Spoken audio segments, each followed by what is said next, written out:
I'm here at Incheon Airport in South Korea and I'm heading back to London Heathrow, flying with Asiana Airlines. Let me show you around the airport before I take you on this business class flight with me. Asiana is located in Terminal 1. They have a section specifically for business class flights, which is nice, and the airport is very big. It's quite spacious. This is probably the most calm airport I've ever been to.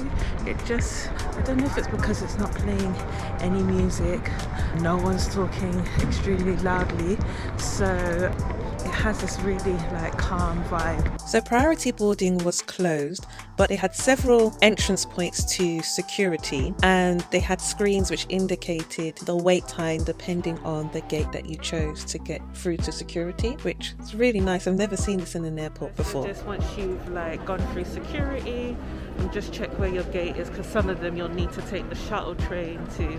There's facilities all throughout, so even if you are at gate 230, they'll still be shops. I'm gonna head to the lounge now. So in the Asiana business class lounge, there's lots of seating, plugs of course, and charging points, but there are also showers here and a breastfeeding room.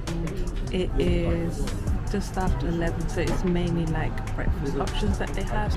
I was expecting more Korean food, but there really isn't any. What is cool about this airport is if you need assistance whilst you're traveling, they've got these little robots to kind of help carry your luggage.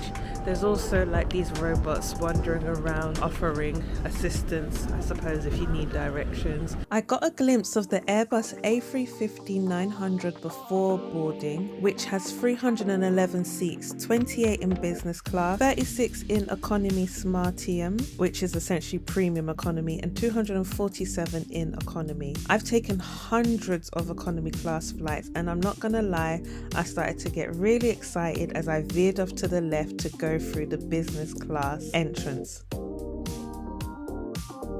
I didn't film the cabin as I entered because I don't really like to film other passengers and cabin crew, but the business Smartium cabin has a staggered 1x2x1 configuration, so everyone has aisle access, and I was sat in seat 6K. I chose an even numbered row as those seats are closer to the window and the odd seats are closer to the aisle. Before takeoff, I had a little bit of time to get acquainted with my seat for the next 14 hours. So you've got a coat hook. This is actually your table tray, which comes out like this and then down like so. You get some headphones, or you get some really comfy slippers, and then you get an amenity kit. You've got a space here to put a cup. You've got a reading light, your headphone jack, a USB port. These must be the controls for the seats. We've also got a handheld device. This little compartment here actually, which was a little bit dirty. And then a plug which I'm using right now to charge my phone, and then a big screen. Obviously lots of bedding. Big thing is either bedding or a blanket. At this point we're still waiting for takeoff, so I'm just having a look through the entertainment system, but you'll notice that my seatbelt is wrapped around my body and my waist. I've never experienced this before. Prior to this, I've had only flown one long haul flight business class, and I don't remember this type of seatbelt. I couldn't help thinking, boy, you get the extra security when you're flying business class, but I'm sure there is a reason why. If anybody knows why there's this extra seatbelt, do let me know in the comments down below. Whilst waiting for takeoff, of course I had some champagne, and I did a little bit of plane spotting and watched Korean Air take off as we were waiting to take off next. During takeoff from Incheon Airport, got to see some of Korean Air's fleet. Did you know Incheon Airport is located on an island? Well, I didn't until I looked out of the window after takeoff. Incheon Airport is located on reclaimed artificial land which joins Yeonjong Island and Yeonggu Island. To be honest, whether you fly business class or economy class with Asiana Airlines, I think their customer service is very good anyway. Just before takeoff, cabin crew went around the business class cabin and individually wished everybody a safe flight, which I thought was a really nice touch. If I just compare it to my other business class experience, which was on British Airways, that didn't happen. Now, it's so much easier filming a flight review in business class like this than it is in economy class when you're sitting next to somebody that you don't know. It's very awkward. I'm not gonna lie, I'm still very camera shy and I don't like potentially filming other people without their permission. However, this setup allows me to film quite freely without disturbing anybody else. Whilst waiting for us to reach cruising altitude, I put on my slippers and started to take a look through the amenity kit. Inside was a leaflet which explained all the cosmetics included, a little box which inside had hand cream, anti-drying protective lip balm and facial cream. The amenity kit also included a pack of tissues, a dental kit, flight socks and eye mask, comb, and finally some earplugs. Once we reached cruising altitude, cabin crew handed out the menu and drinks menu. To be honest, I wish they handed this out before takeoff, because that would have allowed me a lot more time to plan what I was wanting to eat, especially because I was planning on eating as much as possible during the flight. And I felt like they also didn't give enough time for me to like look through the menu before taking the order. So that's why I think it would have been better if they just handed out the menus before takeoff. Meal service started with a canapé of shrimp terrine with green lava and pollock roe, which was actually quite nice. I also had a glass of wine which was really tasty and a glass of guava juice. After that they came round and gave out cutlery and also an additional glass of water. Then before I knew it, they'd already served up the starter, which was braised abalone and soy sauce.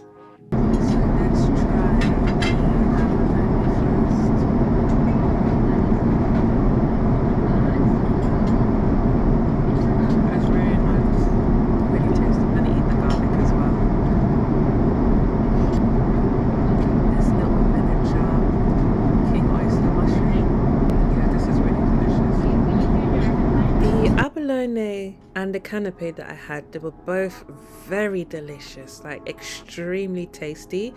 It's just a shame that they were just one bite's worth of food. The next course was a sweet potato tarakjuk.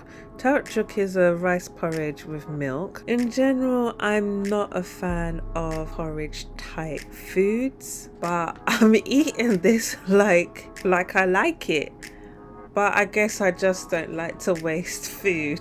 So for me, it was kind of like a creamed rice pudding. I wasn't really a fan of it, but I think if you're a fan of rice pudding, you might enjoy this dish. So for my main, I had the beef rib sambak with leaf wrap and rice. So it came with kimchi, the leaf wrap and vegetables, like a hot miso soup, the beef rib, a king oyster mushroom, some rice, and that's bean paste, which is really delicious. I got to try it in Jeju Island. It's very tasty. And this is like a steamed egg. So I forgot to mention that you have the choice of choosing between Korean cuisine and Western cuisine. I obviously opted for the Korean cuisine, and it's the same when flying in economy class. If you are vegetarian or vegan, I would definitely pre-order your meal, because from what I experienced flying economy class and what I'm now experiencing flying business class, there are no vegetarian options on the menu, so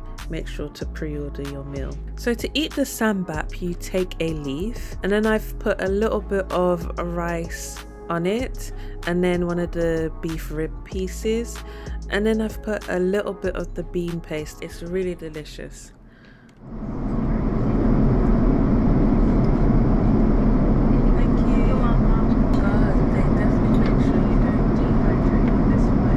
So once you've added all your fillings to the wrap, you basically kind of close it up. This should be, I guess, like a bite size, and I don't know if there's like a graceful way of like eating this, but I clearly didn't get the memo, but it is rather delicious. Next was the mugwort red bean paste, rice cake, and sweet walnut cookie. It's a sweet walnut cookie. It is just a walnut, and it's maybe like honey glazed or sugar glazed.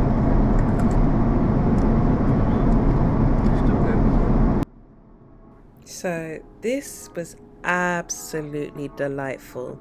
The red bean paste is on the inside, and the outside is like a gelatinous mugwort. Mugwort is like a green herb. Overall, this 5-course meal provided by Asiana Airlines is absolutely delicious. I thoroughly enjoyed the meal. The only thing that wasn't to my liking, but it was more of a personal preference as opposed to like a lack of quality or flavor, was the sweet potato rice pudding. Other than that, this meal was delightful. There was only a few things that I wish was just larger than one bite, just because it was so tasty. So this is the moment I was caught off guard and was thinking, what is happening?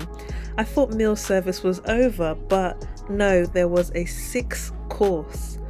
Cabin crew came around with a dessert tray, and I opted for the green tea cheesecake and ginseng tea. To be honest, it was more like a 3-layered cake than a cheesecake, but it was still nice. However, it was an anticlimactic finish to the 6-course meal. I preferred the mugwort and red bean paste dessert, and that would have been the perfect finisher. The audio quality here is just really horrendous, but essentially what I'm saying is that you can tell that I'm a business class newbie. I didn't realize until after I finished my meal that you could move the seat forward and back. So I sat with my seat far away from my meal tray during the meal because I didn't realize that there's just a simple button you can press to move your seat forward and then back, so you don't have to strain yourself whilst eating your meal. Upon discovering this, I also discovered it's also possible to control, I guess, the plumpness and firmness of the seat, supporting your lower and upper back. After clearing away after meal service had ended, cabin crew then came around to give out bottles of water and wet wipes. I was impressed, as this is really excellent preemptive service, providing what the passenger needs before they request it. We also saw this during the meal service when water was provided and topped up throughout the hour or so we were eating without having to request it. Can I take your second meal order? Okay. Yeah. We will serve about 6 hours later. Okay. Yeah. Please choose one of the following. Can the grilled eel? Eel? Yes. Okay. Thank you. Thank you. This may be nitpicking a little bit, but I think an improvement could be made in terms of handing out the menu before takeoff, which has the first 6-course meal and then the second meal service, so the passengers have the time before takeoff, during takeoff, to actually look through the menu and decide, and then to place an order for both meals then, rather than ordering your second meal immediately after you've had your first meal, because currently the way it's set up, you don't really have that much time to look over the menu and make a decision. So I really just have to take a minute here to appreciate the amount of space that I have. It literally looks like I'm in a mini office, but I'm just taking a little look through the duty-free magazine. I didn't end up buying anything. When I tell you that I've never been so comfortable on a flight before, that is no exaggeration. I'm thoroughly enjoying the space and the privacy.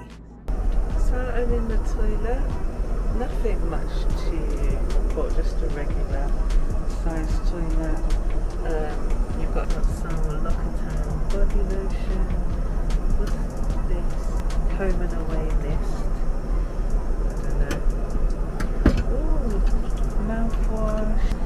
toothbrush, shaving kit, what's this, moisturizing gel. But I think for Asiana in their economy class they also have amenities in the bathroom as well, if I remember correctly. It'd been a few hours into the flight at this point, so I needed something to keep my energy up, so I ordered the fruit platter and these rice and seaweed cakes.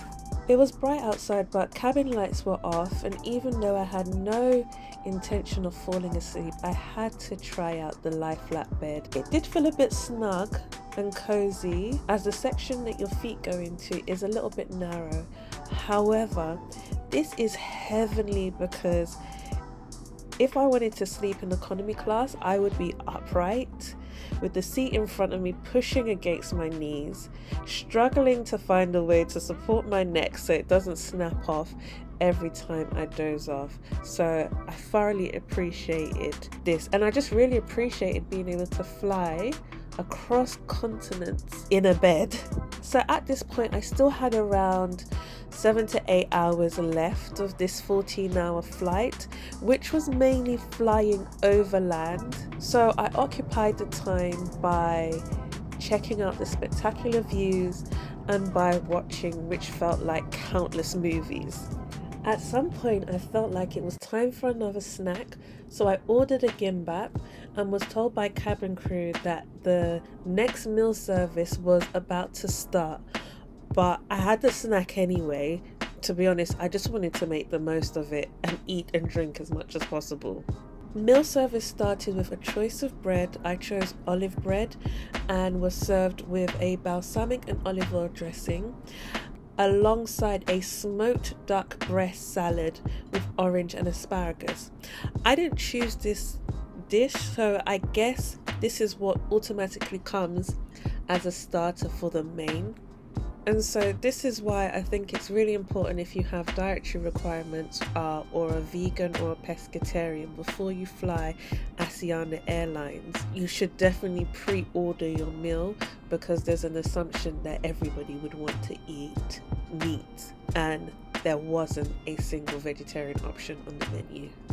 That was pleasantly delightful. So the next dish will be the grilled eel with rice. So I'm not sure what the other options were because I only got to glance at the menu before placing this order, but I knew I was gonna enjoy this dish just because I'm a fan of grilled eel anyway, and it didn't disappoint. It was really, really tasty. So we didn't have another 6-course meal, but this was still a very hearty meal, 3 courses in total.